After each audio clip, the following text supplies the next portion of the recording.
todos os domingos, às 3 da tarde, você fica com as palestras do GEL, Grupo de Estudos Espíritas Legionários da Luz. Visite o GEL, na Rua Souza Cardoso, 403, Lagoinha, anexo ao Lar Abrigo Amor a Jesus.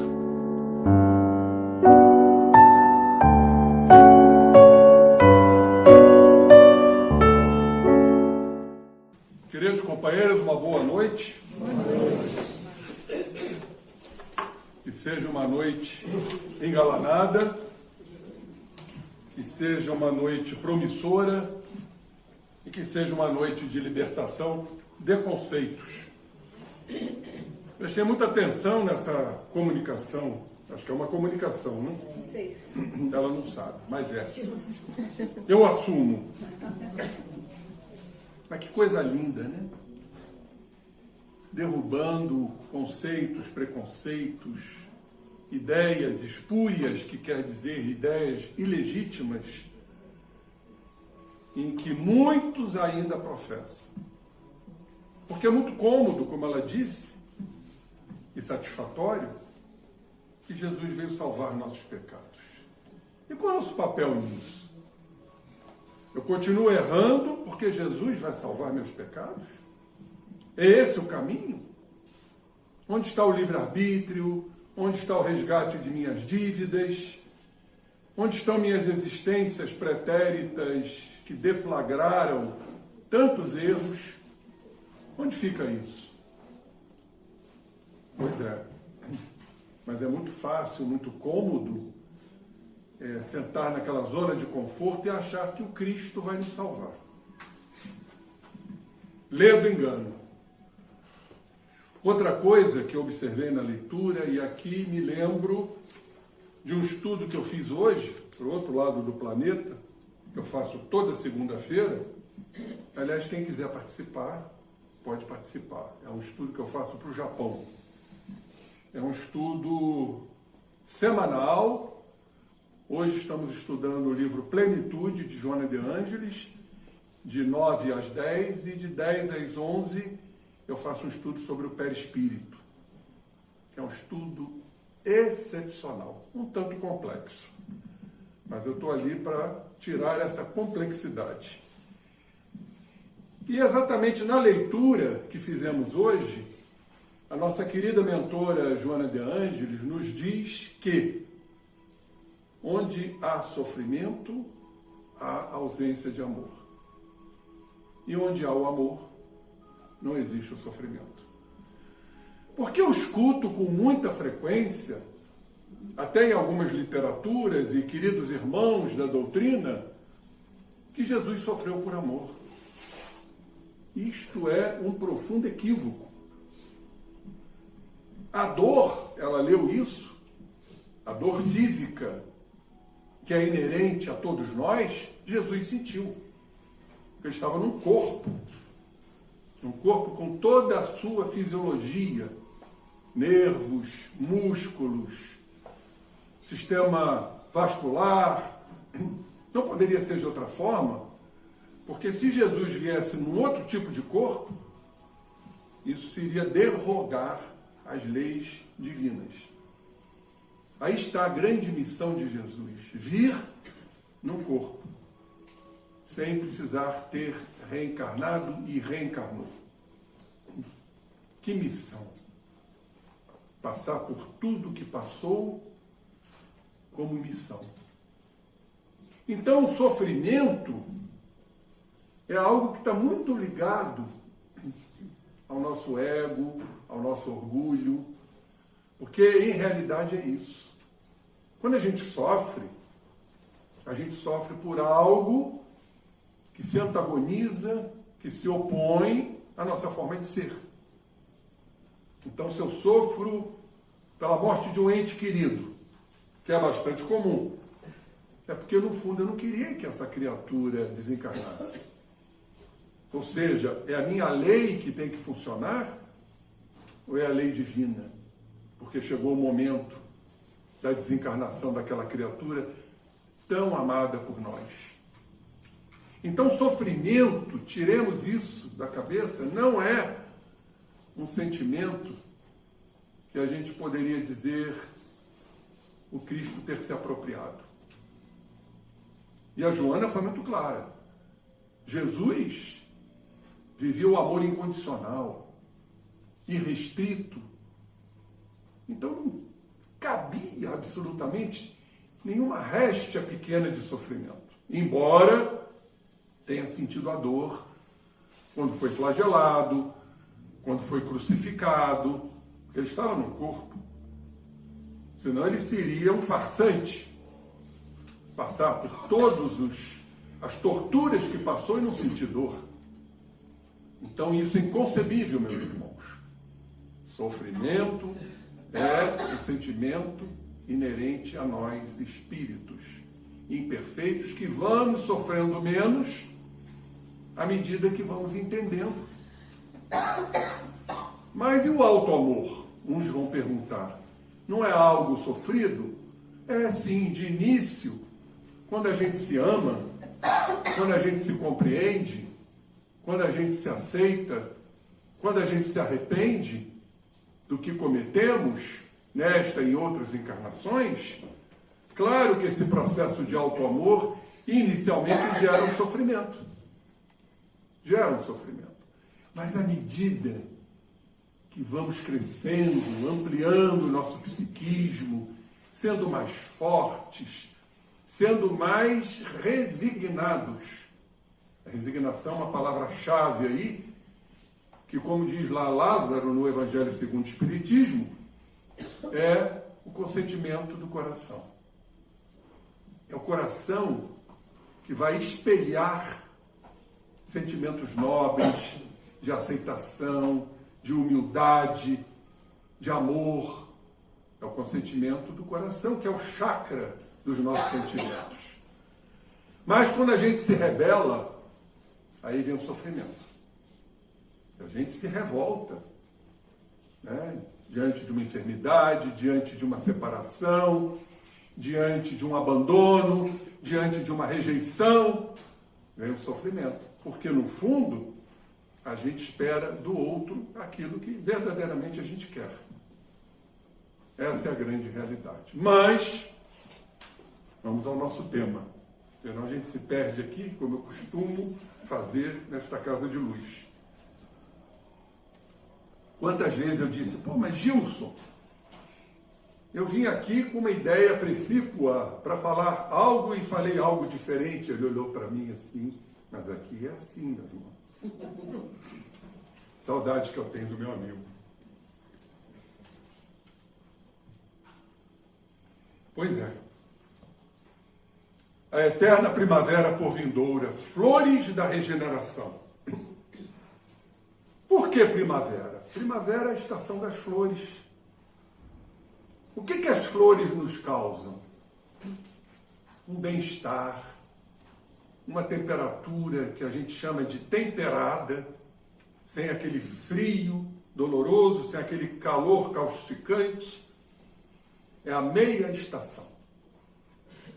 E nesta primavera, as flores se mostram em toda a sua pujança, em toda a sua plenitude.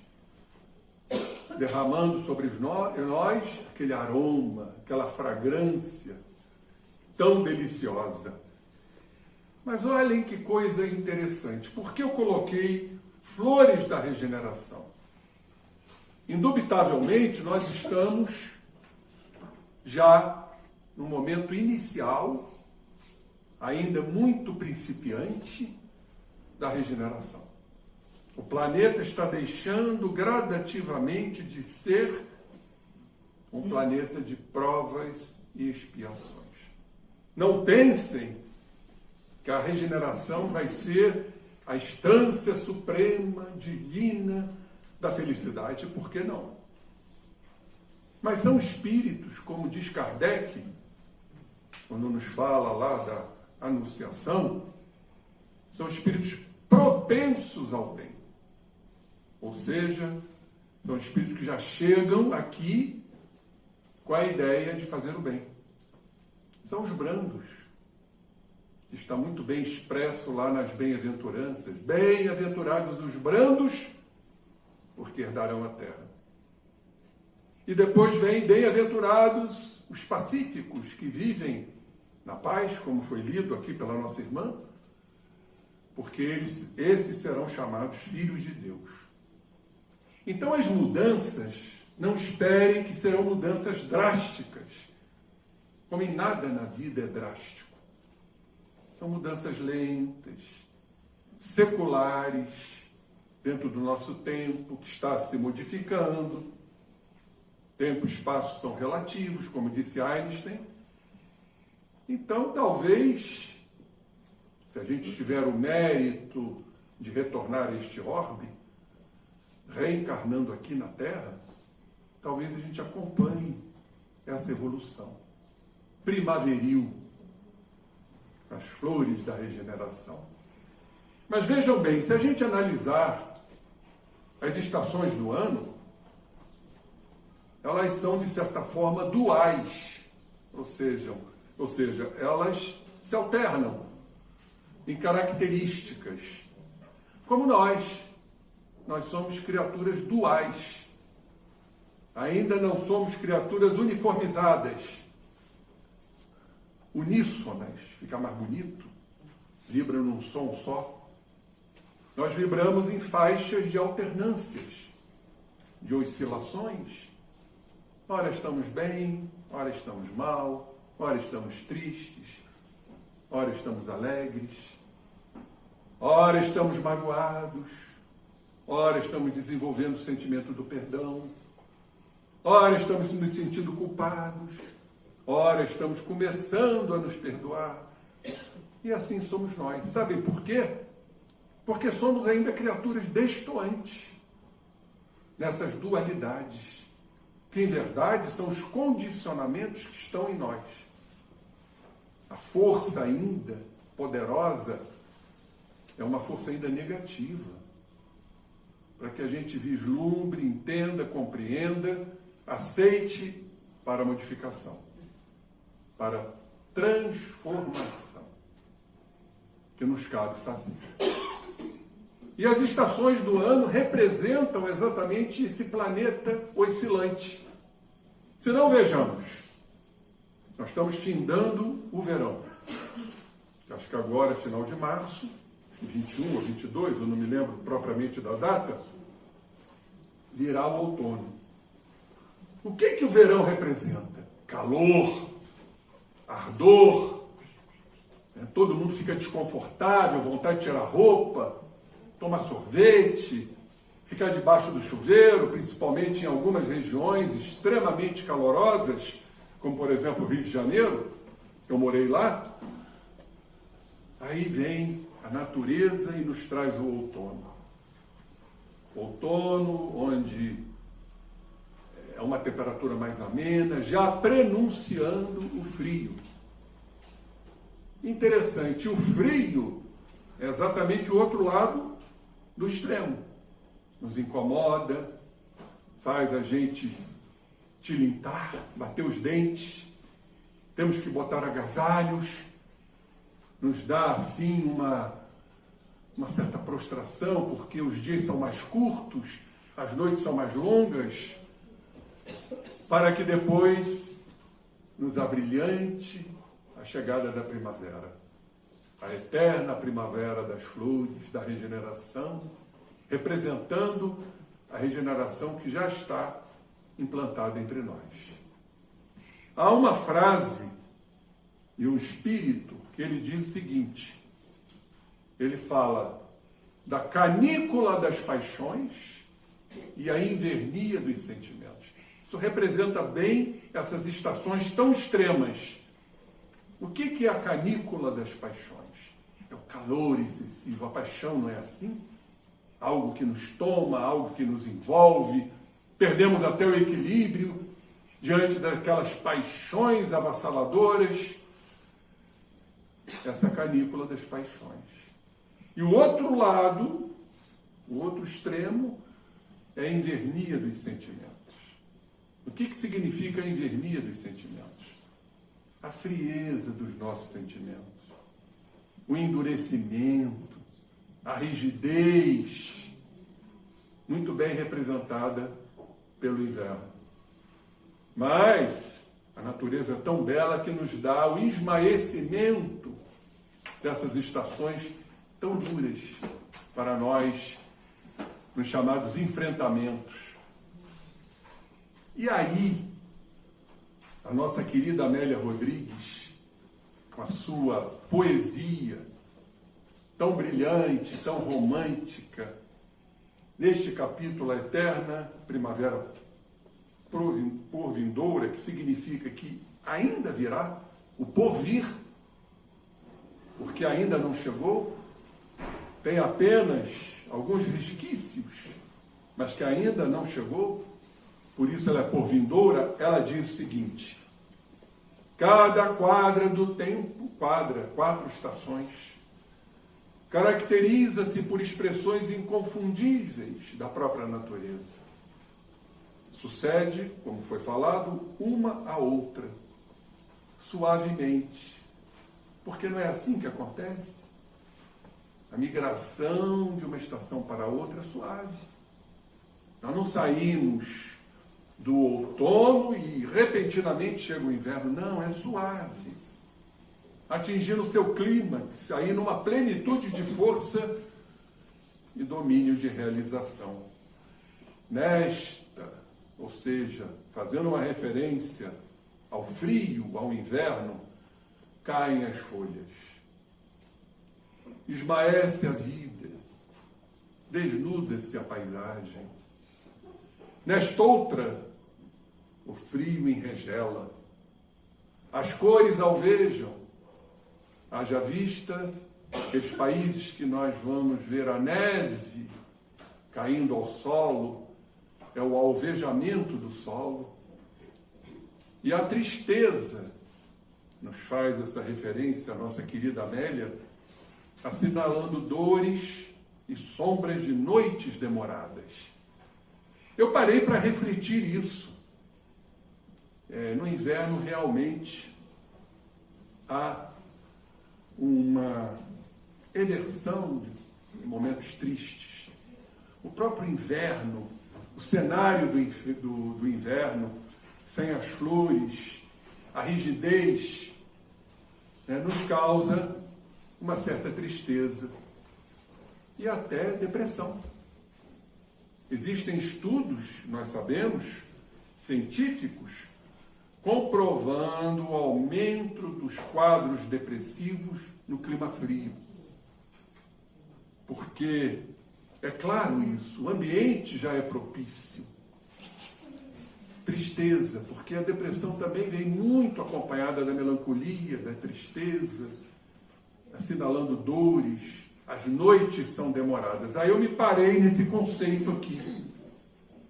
Por que as noites são demoradas no inverno? O crepúsculo chega rápido.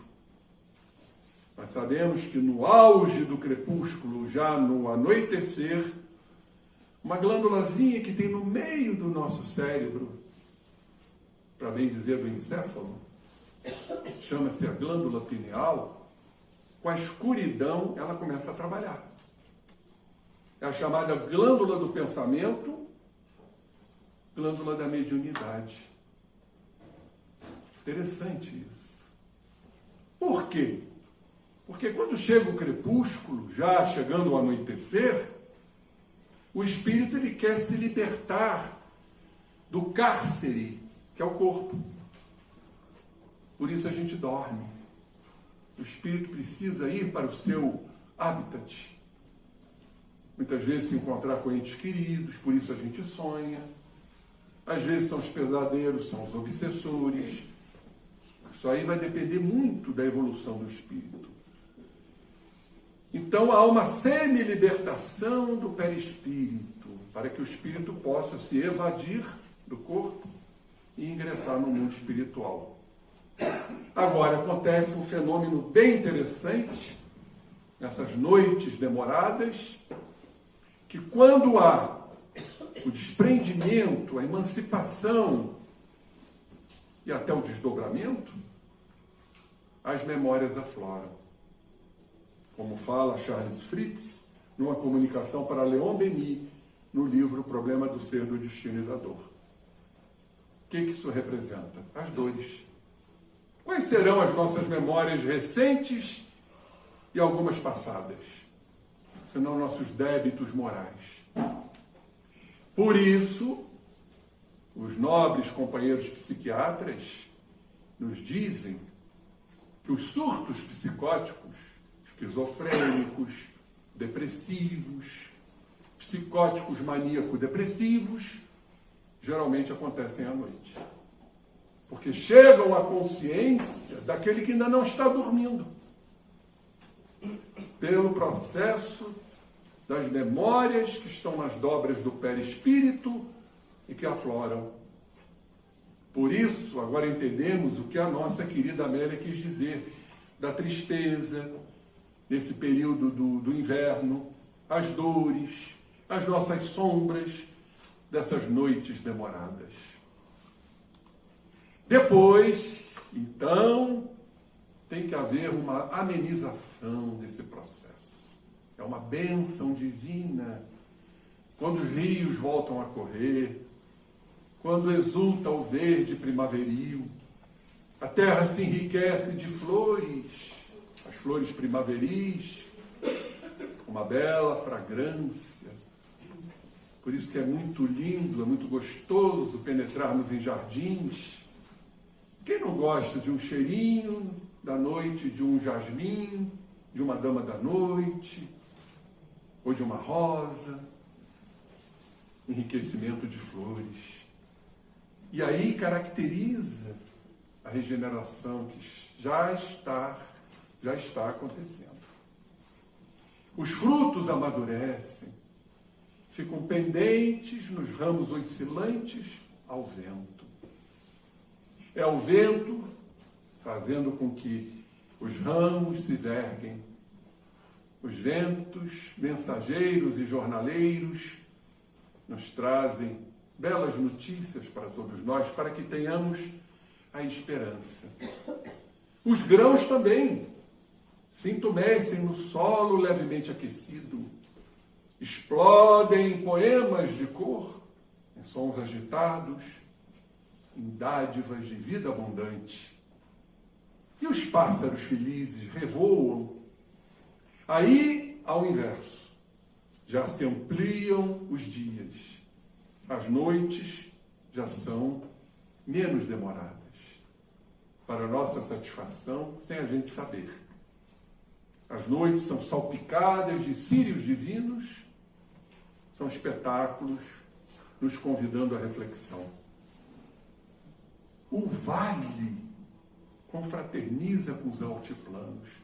Isso é de uma profundidade muito grande, poética, do vale se confraternizando com o cume, com os altiplanos, mostrando que não existem diferenças.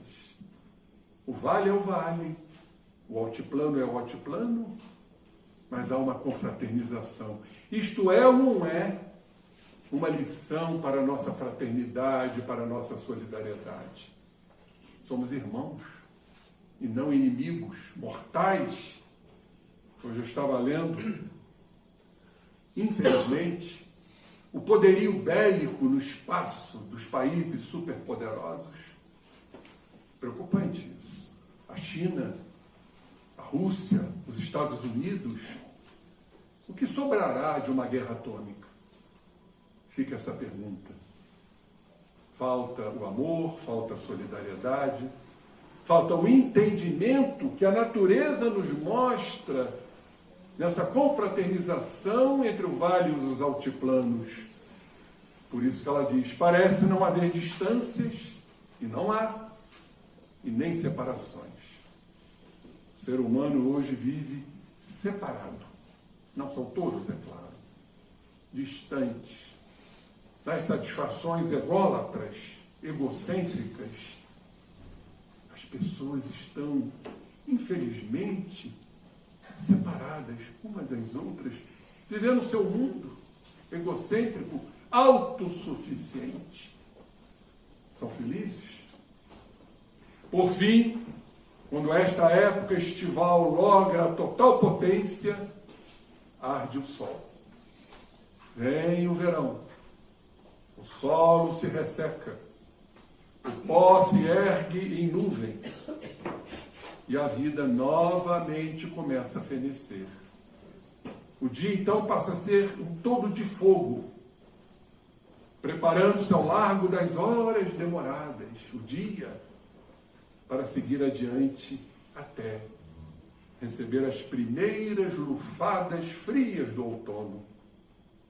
Então se repete aquela roda de acontecimentos, uma movimentada orquestração de ritmos. E aí ela nos faz assim, nos traça um cenário daquela época tão bela, quando os ventos festivos varriam os rincões gentis da Galileia humilde, cantando esperanças. Esse é o sentimento que devamos nutrir. Por isso, a porvindoura primavera, temos que saber esperar, crer, ter fé, que os momentos dolorosos, os sofrimentos, que falei agora há pouco, são temporários. Podemos, sim, pelo entendimento, pela resignação, pela paciência, pela tolerância, encararmos esses momentos desabonadores, difíceis, das doenças físicas, das doenças mentais, das inconstâncias, das inconsequências, esse quadro ansioso que ora habita o nosso orbe. O ser está irrequieto. As pessoas não estão mais se aturando, não estão mais se tolerando, faltando o sentimento do perdão, querendo que o outro funcione ipsis literis, ao pé da letra, como a gente quer, como a gente deseja. O quadro depressivo, hoje considerada a doença do século, a doença mental, que é espiritual, gera a desesperança. Por que existem os suicídios? Hoje, muito frequentes, comuns entre os jovens. Porque eles têm a vacuidade existencial. É um vácuo, é um vazio, é uma desesperança só. É a dor, é o desespero da falta de objetivo, da falta de meta, de realização. É a falta de esperança. E aí vem a ação espiritual, como nós sabemos. A fascinação perigosíssima espiritual. Fazendo com que a criatura creia que aquela é a solução. Sair da dor. Na prática infeliz do autocídio. Então, passado o grande inverno, sem nenhuma promessa de calor ou qualquer perspectiva de claridade, explodiam as dádivas primaveris. Numa sementeira inesperada de amor, fazendo com que nós possamos colher as bênçãos. O apóstolo Mateus faz uma referência, está lá na Bíblia, os capítulos 8 e 9, a respeito dessas quadras das estações. Ele fala da quadra primaveril de acontecimentos e bonanças. Por isso eu enquadrei isto, diante da fala de Mateus, o evangelista, as flores da regeneração, dos acontecimentos que acontecerão, das bonanças que surgirão. E a paisagem primaveril é a moldura do Lago Espelho, em cujas bordas reflete-se o amor de Jesus pelas dores humanas. O amor e não o sofrimento. Volto a repetir. Então, naquelas paragens de antanho, nas cidades fronteiras, ribeirinhas, em cujo solo a balsamina, tipo de flor, confraterniza com os miosotes. Mais uma vez a natureza se confraternizando, nos trazendo exatamente qual caminho a ser seguido, senão a confraternização. O trigo dourado espia da terra jovial as redes espreguiçadas ao sol, naquelas praias lindíssimas, largas. E Jesus viveu a ternura das gentes simples, sorriu com as criancinhas e abriu a boca para entoar para todos nós a canção da esperança. Não desanimemos, irmãos. Não desanimemos. Tende bom ânimo, disse ele.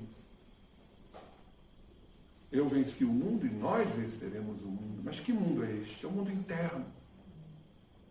O mundo das nossas discrepâncias, dos nossos erros, dos nossos equívocos. Por isso Jesus trouxe a canção da esperança. Mais interessante que eu gostaria de relatar, ele sorriu com as criancinhas. Isso nos faz lembrar aquilo que ele nos falou, quando nos disse, naquele axioma, naquela máxima, que venham a mim as criancinhas, porque é delas o reino dos céus. Tanto que vamos buscar aqui no Evangelho de Mateus, capítulo 18, versículo 3.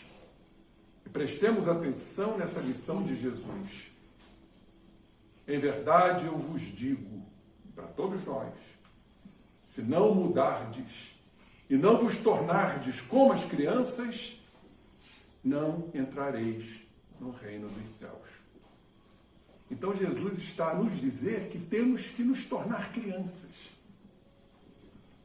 Mas que criança é essa? Será que vamos conseguir, em sã consciência, ser criança?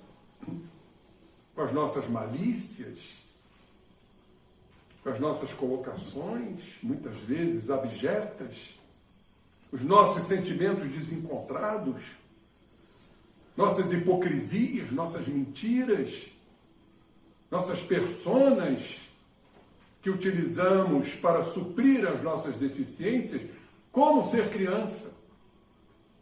Porque muitos dizem, ser criança é ser inocente. Somos inocentes? Será que nós vamos deixar toda a nossa condição de adulto para ser criança, para ser inocente, para ser ingênuo? Não! Não temos como fazer isso.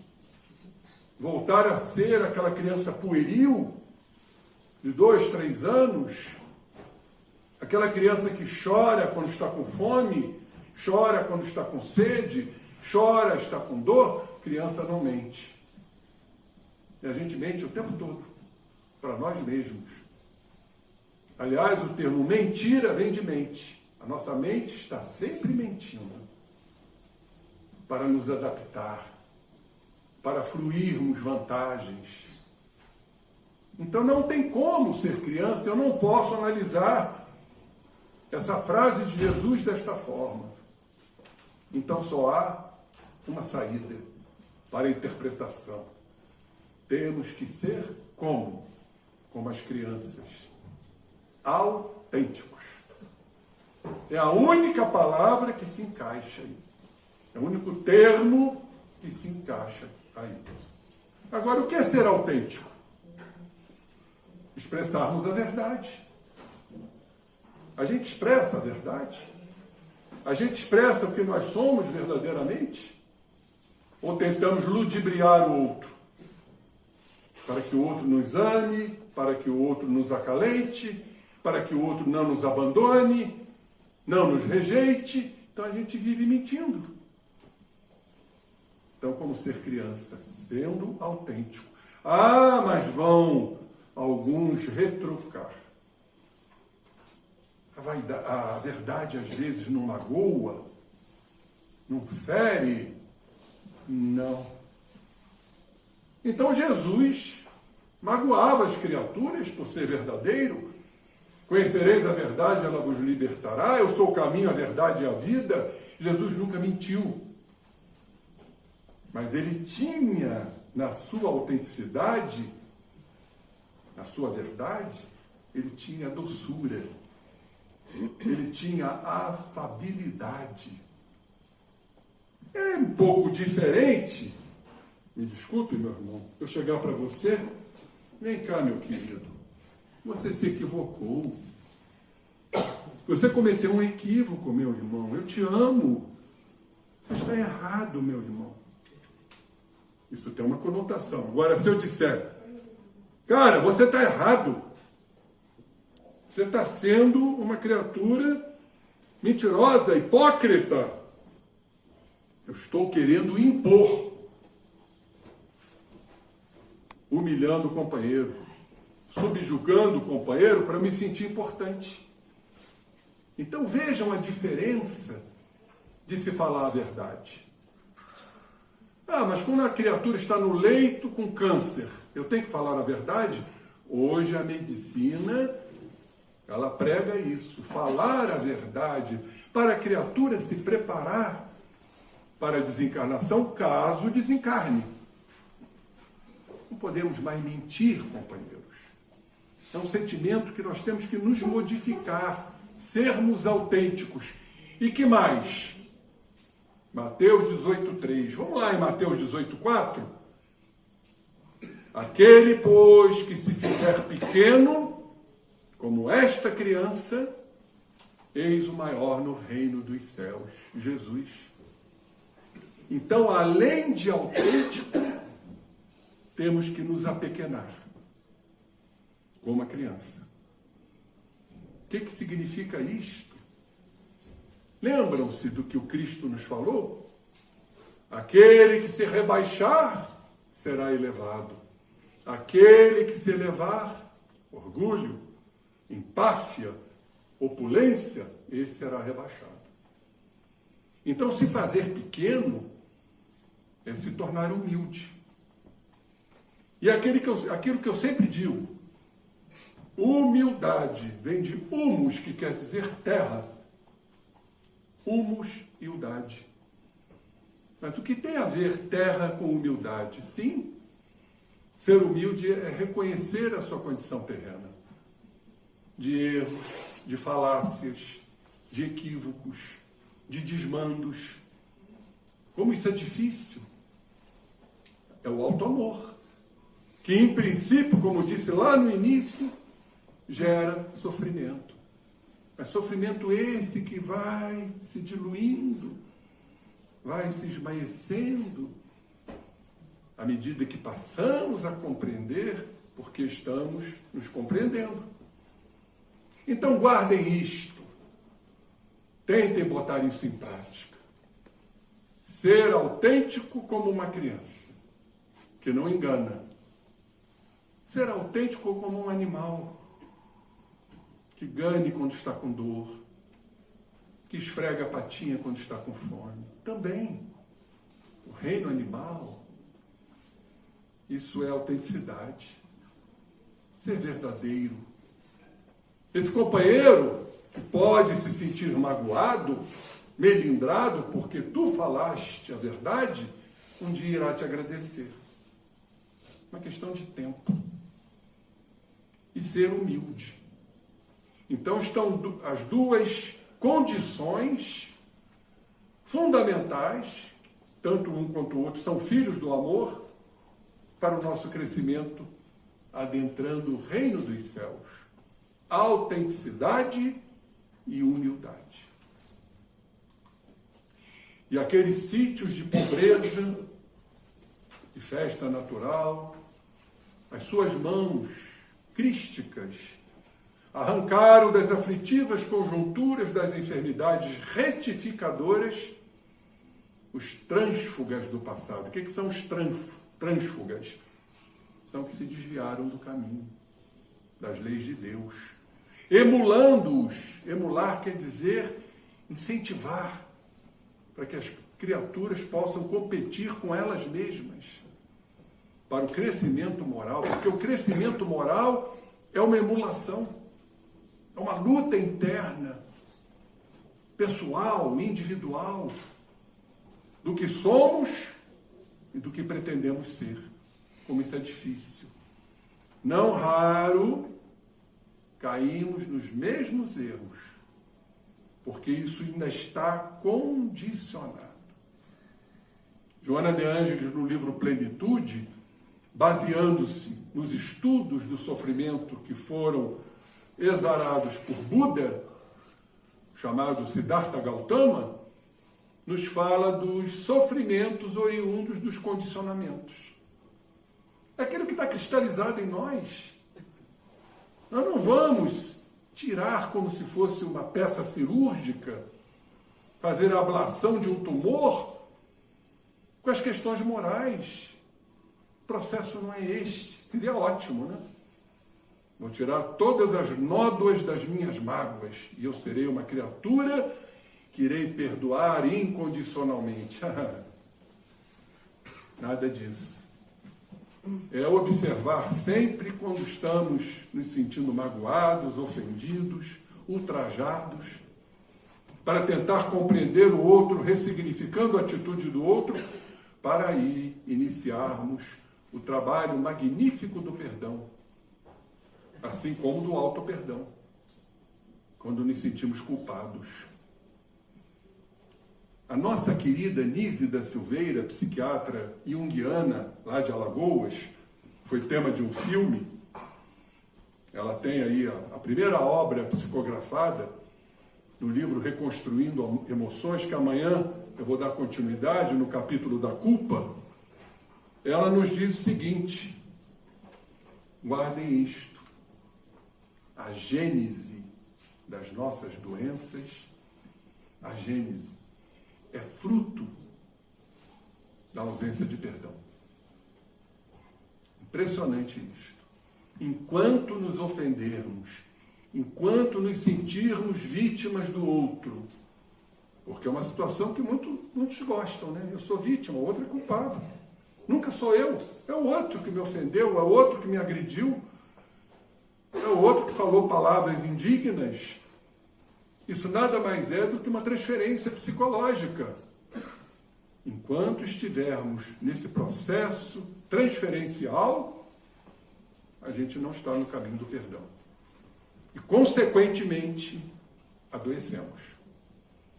Hoje já existem estudos relacionando esse sentimento chamado de mágoa, o nome já está a dizer má água, turva, com câncer. Tenho visto inúmeros casos de mágoas gerando processos cancerígenos. Portanto, não tem outro caminho, companheiros. Temos que lutar com as nossas deficiências para vencê-las lentamente. Pois é.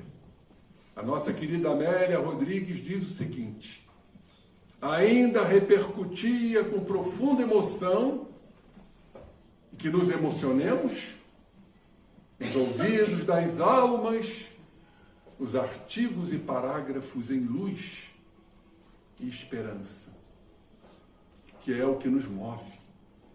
Esperança. Saber que tudo passará, que tudo é transitório, tudo é efêmero.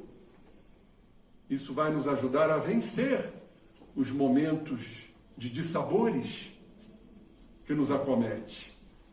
São parágrafos e artigos de esperança que foram apresentados aonde? No monte. Ao ser proclamado ali, para a imortalidade, o estatuto da era nova da humanidade do futuro. Olhem só. O estatuto, repito, da era nova da humanidade do futuro. Por enquanto, as flores da regeneração. A eterna primavera que está por vir, por vindoura, para amenizar nossas dores, suavizar nossas dificuldades. Temos que crer nisso, companheiros, para enfrentarmos com galhardia, potencialmente, o que nós fomos responsáveis. Não podemos esquecer o que a doutrina nos diz: somos os artífices de nossos destinos. E vem então esse estatuto da era nova da humanidade, para todo e sempre, para o futuro. E morredouro esse estatuto. Qual é? O Sermão da Montanha.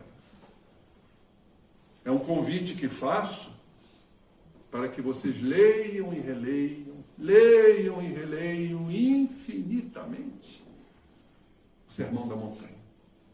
Porque esse é o estatuto de todos nós para o futuro.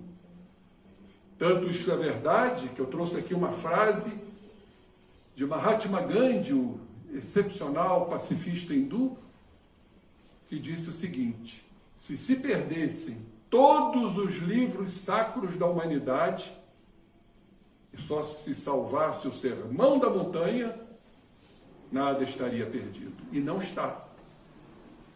A gente pegar toda a literatura e colocar numa fogueira, deixasse só o Sermão da Montanha, aí está o estatuto da nova era da humanidade para o futuro. As bem-aventuranças. O nome já está a dizer. Quem é o bem-aventurado?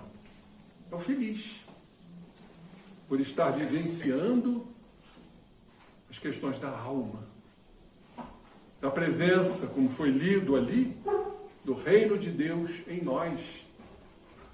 Há algo mais alentador do que isto? Saber que Deus está em nós, como está em todos os lugares?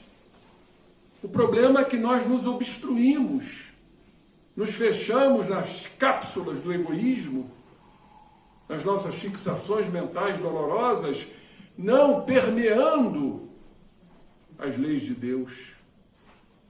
Deus está sempre se manifestando. Como dizem os praticantes da meditação, entre um pensamento e outro, a gente não observa, tem a manifestação de Deus. Entre um pensamento e outro. Entre uma frase e outra. É a manifestação de Deus. Inclusive, nossas sombras negativas, porque tem as positivas, são manifestações de Deus. Eles estão presentes. Ele está presente em nossas sombras. Para quê? Gente, para que a gente se aclare, para que a gente desperte, saia desse egoísmo, se achando o poderoso, o dominador, tentando achar que suas leis é que vão prevalecer. É um orgulho. Esse sentimento é o que mais nos afasta do amor. E aí os ouvintes não haviam retornado ao chão das necessidades habituais, porque estavam embevecidos, perplexos, extasiados diante desse estatuto da nova era, irrigados pela vibração do sublime governador, quando ele, o Cristo, descendo do cerro, da montanha, onde ele proferiu as bem-aventuranças, foi solicitado por um leproso. Era uma doença terrível naquela época, né? Mal de Hansen. Eram isolados, colocados no Vale dos Imundos, uma doença contaminante, incurável.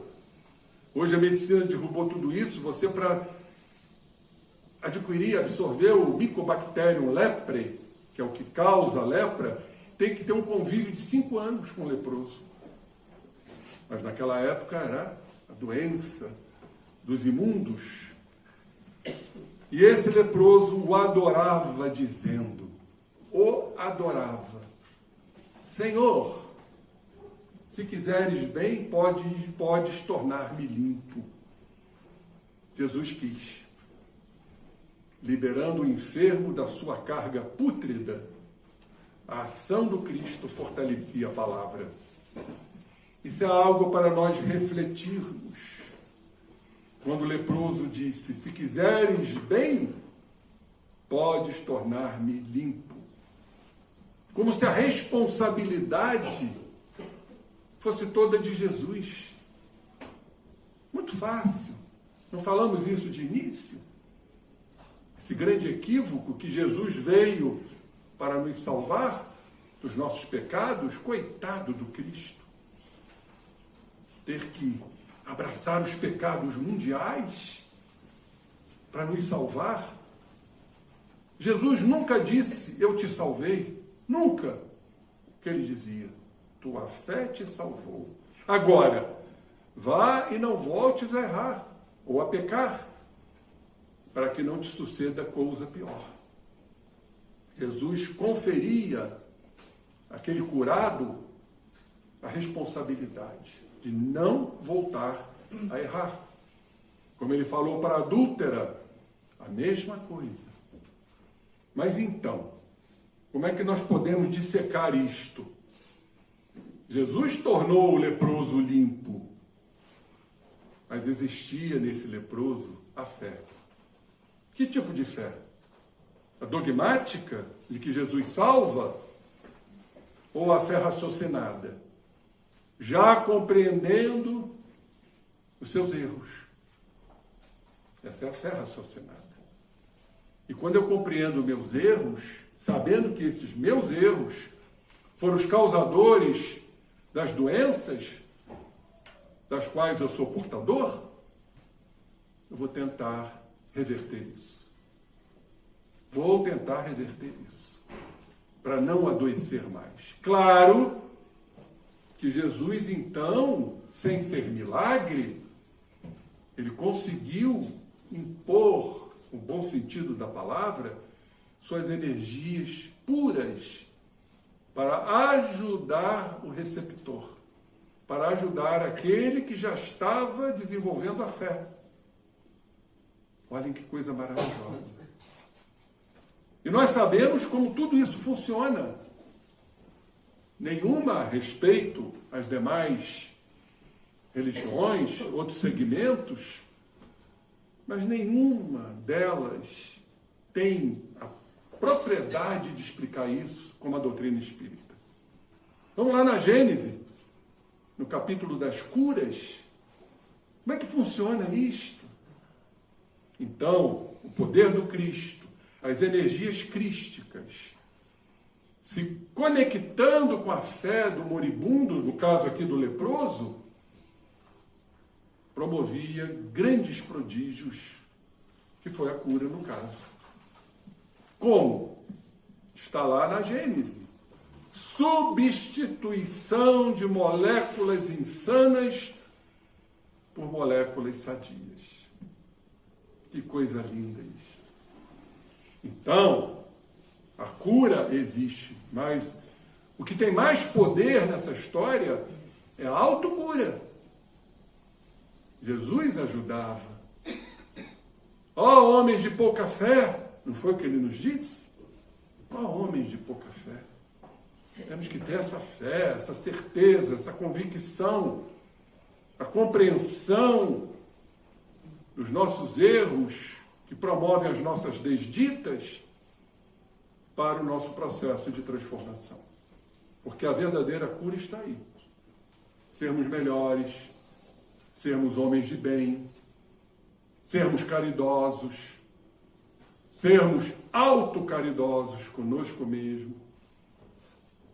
É o processo de raciocínio, onde aí então há a conexão da razão com o sentimento. E o nosso cérebro tem isto. O lado cognitivo, geralmente o hemisfério cerebral esquerdo, um lado sentimental e intuitivo, que é o cérebro, o hemisfério cerebral direito. Interessante que a gente, quando pega o cérebro, tem aqui um rasgo entre um hemisfério e outro, porque nós somos ainda criaturas divididas entre a racionalidade e o sentimento.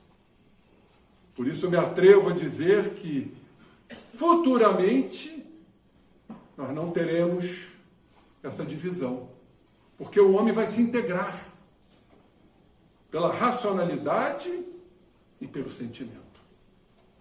É a doutrina espírita, na sua essência, a fé raciocinada. Quando a gente começa, então, trabalhando a razão, nos compreendendo, nos aceitando. Olhem aí a humildade. Tornar-se humilde e autêntico conosco mesmo e com o próximo. Fazer esse esforço sobre-humano de não mentir para oferir lucros pessoais, que é o que mais existe, a hipocrisia, a mentira, a vaidade, que nos empurram para os fossos retumbantes da dor, das incoerências sentimentais que fogem das leis de Deus. Então, que tenhamos, companheiros, essa plena noção do que é bom para nós. Vai ter que ter um esforço? Vai ter que ter um esforço. Nada é conseguido sem a perseverança. O próprio Cristo nos falou, aquele que perseverar, salvar-se-á. É não desanimar. Caiu, vamos levantar. Caiu de novo, vamos levantar. Temos que ser intrépidos, valentes, corajosos, porque aí está o caminho. Não há outro. É o despertar da consciência. A gente despertou, acabou. Não vamos dormir mais no sono letárgico da impotência. Não, seremos criaturas do Cristo. E isso é seguir o Cristo, é ser autêntico, é ser humilde. E poucos seguiram Jesus, como hoje poucos seguem Jesus. Porque vai depender de um grande esforço. Nada conseguimos sem esse trabalho, sem esse esforço. Portanto, queridos irmãos, aguardemos essa eterna primavera por vindoura. As flores da regeneração estarão aí. Basta que apuremos nosso olfato para sentir a fragrância divina nos convidando à regeneração. Paz, como também foi lido.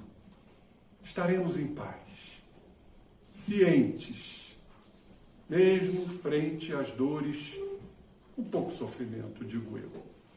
É o nosso caminho, é a nossa jornada.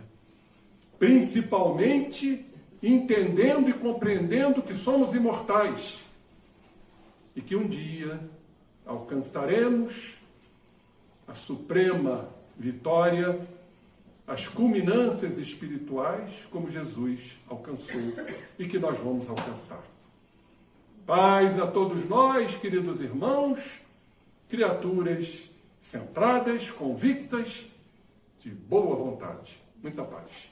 Nesse momento, iremos para a nossa prece final com o irmão José Henrique. Neste instante de arrebatamento espiritual, onde todos nós aqui estamos reunidos, nesse clima de harmonia, esse clima de união, possamos visualizar uma flor, uma bela flor, uma rosa, com sua fragrância, com seus espinhos que representam nossas dores, mas as belíssimas pétalas. E nós não colhemos a beleza da flor retirando uma das pétalas. Nos incorporamos à flor, à uniformidade da flor. Pois as pétalas representam o conjunto. As pétalas representam a solidariedade, a fraternidade, a união dos seres que se amam. E que esse amor não fique somente para nós. Somos doadores. Somos os trabalhadores da última hora. possamos doar aqueles que ainda não te encontraram, Jesus, os que padecem, os que se convulsionam nas inextricáveis malhas do sofrimento, que precisam que nós jorremos esse amor para que eles despertem pelos nossos exemplos. Os excluídos, os reclusos, vivendo em condições de indigência, os abandonados, os macerados pela frieza e a indiferença dos sentimentos humanos egocêntricos, aqueles que padecem leitos de dor, que precisam da nossa caridade, necessitam do nosso amor. Os que estão aqui, no Lar Amor Abrigo a Jesus, esquecidos, muitos pelos seus entes queridos. Os que estão na Casa dos Pobres também. É o momento de doarmos. É o momento de representarmos esta flor com todas as pétalas. As pétalas da solidariedade e da fraternidade. Ó Mestre amado, que nos trouxe esse estatuto da era por vindoura, da humanidade, do futuro, que o teu sermão na montanha possa penetrar em todos nós. Não apenas racionalmente, mas a aplicação das bem-aventuranças. Sermos brandos, sermos pacíficos, sermos mansos. É isso que, entendendo, nos elevará até ti. Ó Mestre querido, que saiamos daqui recertos de amor, de confiança, de esperança, nutrindo a nossa fé, porque lá chegaremos inequivocamente. Dependerá única e exclusivamente de nós, dessa coletividade, como as pétalas de uma flor tão linda como a rosa. Pedimos então, Mestre querido, diante desse estudo, diante desse processo de espiritualização, a permissão para encerrarmos nesta noite mais um capítulo do amor, mais um capítulo que promoverá a abertura de nossas almas para o caminho certo, que é o teu caminho, Jesus. Pedimos então a permissão com gratidão para o encerramento dos nossos trabalhos desta noite. Graças a Deus e que assim seja.